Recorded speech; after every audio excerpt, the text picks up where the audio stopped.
Monsieur le Président, et qu'il plaise à la Cour. Lors des 9 premières années de la vie de mon client, Monsieur Nathaniel Leahy, il était illégal pour lui de s'asseoir à un comptoir réservé aux Blancs. Cela a changé lorsque l'affaire Brown contre le Bureau de l'Éducation a mis fin à la ségrégation. Jusqu'à ses 18 ans et l'affaire Gideon contre Wainwright, il n'avait pas le droit de bénéficier de conseils juridiques gratuits. À ses 20 ans, l'affaire Miranda contre l'État de l'Arizona empêchait désormais la police de lui passer les menottes sans l'informer au préalable de son droit à bénéficier d'un avocat. Avec chacune de ces décisions historiques, cette Cour a aidé Monsieur Leahy à se rapprocher de l'égalité dont notre Constitution fait la promesse à tous les citoyens de ce pays. Mais ce n'est toujours pas le cas. Il n'est toujours pas leur égal. Parce que c'est une victime, la victime d'un système défectueux. Une victime? Oui, une victime, votre honneur. Victime de violations répétées du 6e amendement.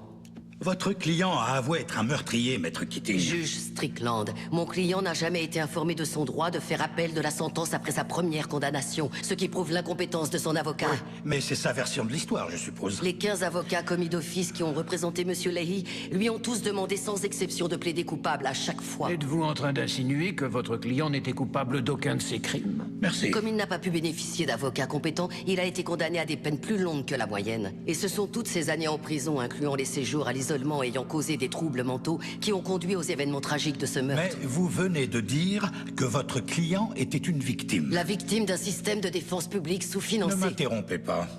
Dans ce dossier, c'est Gérald Reinhoff, l'homme que votre client a battu à mort, de sang-froid. Nous ne sommes pas ici pour juger un meurtre, mais pour comprendre les événements qui ont conduit à ce meurtre. Mais parmi tous vos plaignants, vous nous demandez d'avoir de l'empathie pour un tueur. C'est le système qui en a fait un Je tueur. vous ai dit de ne pas m'interrompre.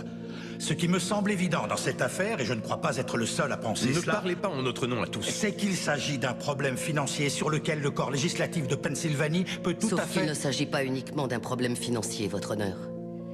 C'est un problème de race. Un homme noir sur 3 finira en prison, contre seulement un homme sur 17 pour les blancs. Votre dossier repose sur le fait que vos plaignants ne peuvent pas bénéficier d'un avocat compétent à cause d'un manque de fonds de la défense publique ou à cause de leur race. Vous devez choisir. Les deux. Mais vos plaignants ne sont pas tous des personnes de couleur? L'échantillon de mes plaignants est une représentation de la répartition raciale carcérale. 40% de mes plaignants sont noirs, 20% sont latinos. Si vous voulez que nous prenions en compte la couleur de peau, il faut que ce soit le facteur C'est déterminant. l'un des nombreux Mais facteurs. est-ce le facteur déterminant? Soit ça l'est, soit ça ne l'est pas.